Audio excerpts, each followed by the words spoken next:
Hello नमस्कार सभी का उत्कर्ष एग्रीकल्चर क्लासेज के आपके अपने इस यूट्यूब चैनल पर तहे दिल से हार्दिक स्वागत और अभिनंदन है। मैं जीएल चौधरी आज के एक विशिष्ट सेशन में आप सभी विद्यार्थियों के साथ जो चर्चा करूंगा ICAR CUET UG 2025, क्योंकि आपको पता है कि ICAR की विभिन्न एग्रीकल्चर कॉलेजों में एडमिशन लेने के लिए आपको जिस एंट्रेंस टेस्ट की प्रक्रिया से गुजरना पड़ेगा वो टेस्ट है CUET UG 2025 का जो आयोजित होने वाला टेस्ट है उसमें, क्योंकि आपको यह भी पता होगा कि ICAR का आजकल एग्जाम CUET के माध्यम से ही कंडक्ट होता है, जो कि कंडक्ट करवाने वाली एजेंसी NTA है। पहले ICAR अपना सेपरेट टेस्ट लेता था, लेकिन आजकल ICAR में अगर हमें एडमिशन लेना है, ICAR की वेरियस कॉलेज हो या वेरियस जिसको कह सकते हैं आपके डीम्ड यूनिवर्सिटीज हो या सेंट्रल यूनिवर्सिटीज जो एग्रीकल्चर की है हमारी 4, उनमें अगर हमें एडमिशन लेना है या BHU में अगर हमें एडमिशन लेना है तो उसका जरिया,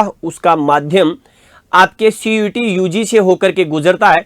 और इस बार CUET UG 2025 का नोटिफिकेशन आपके जारी हो चुका है। तो क्या रहेगी इसकी साइट, क्या ICAR की तैयारी करने वाले विद्यार्थियों को अपना आवेदन फिल कर देना चाहिए?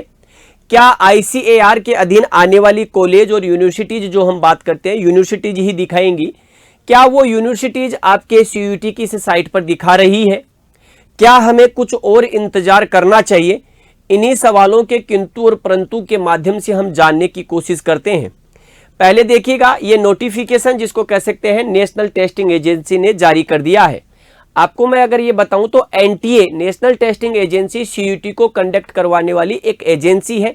CUET एक एंट्रेंस टेस्ट है, ये आपको ध्यान रखना, जो कि कॉमन यूनिवर्सिटी एंट्रेंस टेस्ट होता है। CUET common university entrance test. तो यूनिवर्सिटीज में जाने के लिए हमें इस प्रक्रिया से गुजरना पड़ेगा। तो इस बार का जो आपके 2025 का UG है उसके फॉर्म कब से शुरू हो रहे हैं, कब उसका एग्जाम होगा, क्या हम करेक्शन कर पाएंगे, इन्हीं सवालों को लेकर के बात करते हैं और फिर अंत में बात करेंगे ICAR की। देखिएगा, सबसे पहले इसके ऑनलाइन सबमिशन फॉर्म आप CUET UG 2025 ICAR के अधीन ही हम बात करें, ICAR CUET UG 2025 का अगर हमें फॉर्म फिल करना है तो इसके फॉर्म 1 मार्च से लेकर के 22 मार्च तक शुरू हो चुके हैं, ये ध्यान रखना। यानी कि 1 मार्च से लेकर के 22 मार्च तक आपके इसके फॉर्म ओपन है, ये ध्यान रखना 2025। क्या हमें आवेदन कर देना चाहिए? तो मैं अभी फिलहाल यही कहूंगा कि जो आपके CUET की तैयारी कर रहे हैं और ICAR में एडमिशन लेना चाहते हैं वो विद्यार्थी फिलहाल, क्योंकि मैं वीडियो लेट लेकर के आया हूं, इसलिए लेट लेकर के आया हूं क्योंकि हमने ये इंतजार किया कि हो सकता है आज मंडे है तो आज ICAR अपनी यूनिवर्सिटीज को आपके CUET के ऑनलाइन फॉर्म के सबमिशन में दिखाने लग जाए, लेकिन अभी तक वहां पर इसका शो नहीं हुआ। इसलिए फिलहाल ICAR का जो ड्रीम रखने वाले विद्यार्थी हैं वो कोई भी विद्यार्थी ऑनलाइन आवेदन नहीं करे, ये ध्यान रखना।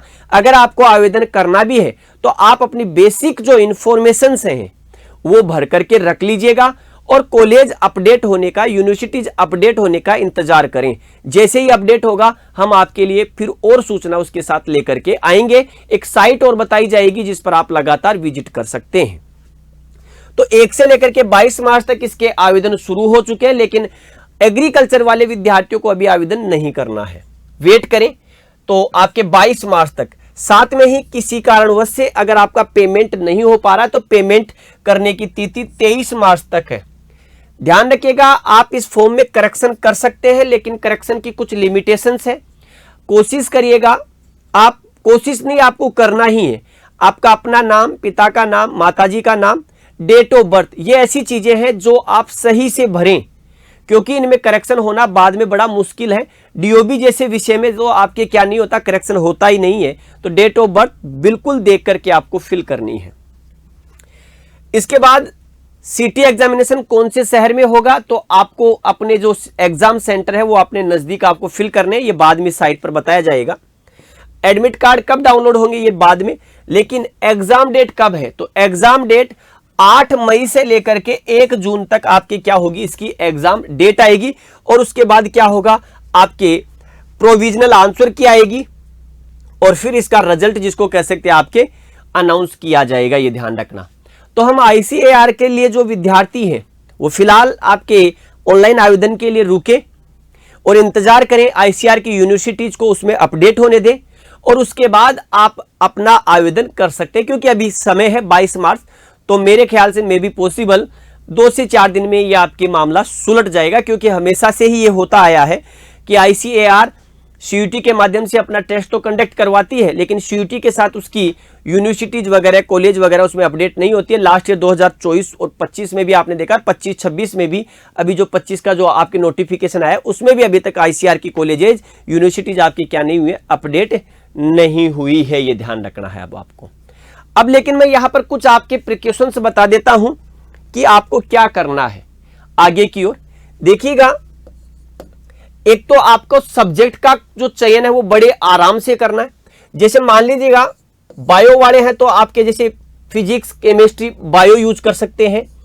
मैथ्स वाले हैं तो वो पीसीएम यूज कर सकते हैं। एग्रीकल्चर वाले तो एग्रीकल्चर, बायोलॉजी और केमिस्ट्री यूज कर सकते हैं। ये तो डोमेन सब्जेक्ट है आपका। इन डोमेन सब्जेक्ट के साथ आप एक एक सब्जेक्ट और ले सकते हैं। जैसे एग्रीकल्चर वाले विद्यार्थी क्या कर सकते हैं, फिजिक्स ले सकते हैं, क्योंकि फिजिक्स को कई जगह कैरी किया जाता है। इसके साथ ही पीसीएम की जगह हो सकता है कई विद्यार्थियों को फिजिक्स हार्ड लगती हो तो आप फिजिक्स की जगह एग्रीकल्चर ले लीजिएगा। यहां जो पीसीबी है उसकी जगह आप पीसीबी के साथ एग्रीकल्चर और ले सकते। तो डोमेन सब्जेक्ट आपके 3 तो डोमेन सब्जेक्ट है, उसके साथ एक एडिशनल और ले लीजिएगा, क्योंकि एक एडिशनल सब्जेक्ट के 400 रुपए आपके और देने पड़ेंगे। कई बार लैंग्वेज को लेकर के भी विद्यार्थी रहता है कि सर लैंग्वेज का हम चूज करें या नहीं करें। तो लैंग्वेज अगर आप चूज करना चाहें तो कर लीजिएगा, अदरवाइज आईसीएआर में लैंग्वेज का कहीं भी कोई प्रेफरेंस नहीं है कि लैंग्वेज को वरीयता देते होंगे। तो आप 4 सब्जेक्ट चूज करेंगे, सफिशिएंट है, ये ध्यान रखना आपको। ठीक है, इसका आपको ध्यान रखना है। और इसी एडमिशन, इसी स्कोर के बेस पर आपके आईसीएआर की जो जितनी भी यूनिवर्सिटीज है उनमें आपको एडमिशन मिलेगा। जो डिम्ड यूनिवर्सिटीज हैं उन डिम्ड यूनिवर्सिटीज में 100% एडमिशन इसी के से मिलेगा। इसके साथ में जो सेंट्रल यूनिवर्सिटीज है एग्रीकल्चर की, उनमें 100% इसी से मिलेगा। बीएचयू जो है, बीएचयू में भी एडमिशन आपको इसी के माध्यम से मिलेगा। और इसके साथ साथ आपके विभिन्न प्रकार की जो प्राइवेट कॉलेज है एग्रीकल्चर की, जो आपके बीएससी एग्रीकल्चर का कार्य करवाती है, तो वो भी इसके माध्यम से ही आपको देखने को मिलेगा, ये ध्यान रखना। इसलिए डोमेन सब्जेक्ट को आप अच्छे से देख करके चूज करें और प्रत्येक जानकारी को आराम से फिल करें, क्योंकि बाद में काउंसलिंग में समस्याएं आती हैं। इसके साथ ही आप कुछ विशेष चीजें जैसे मोबाइल नंबर वही दें जो एक्टिव हो और भविष्य में आपके पास अवेलेबल हो, ये ध्यान रखना। दूसरा, साथ में आपके मोबाइल नंबर के साथ साथ अगर आप देखें तो आपकी मेल आईडी जो है, ठीक है, वो मेल आईडी भी आपको क्या करनी है, वही देनी है। तो ये ध्यान रखना। लेकिन फिलहाल ये बता दूं कि आईसीएआर के लिए आप क्या करें, होल्ड रखें, ये ध्यान रखना आपको 2-4 दिन के लिए। तो ये हमारी आज के सेशन में विशेष सूचना थी जिसको लेकर के हमने चर्चा की। तो आज के लिए इतना ही, पुनः मिलेंगे अगले सेशन में। तब तक के लिए सभी को राम राम, जय हिंद, जय भारत, बेस्ट ऑफ लक।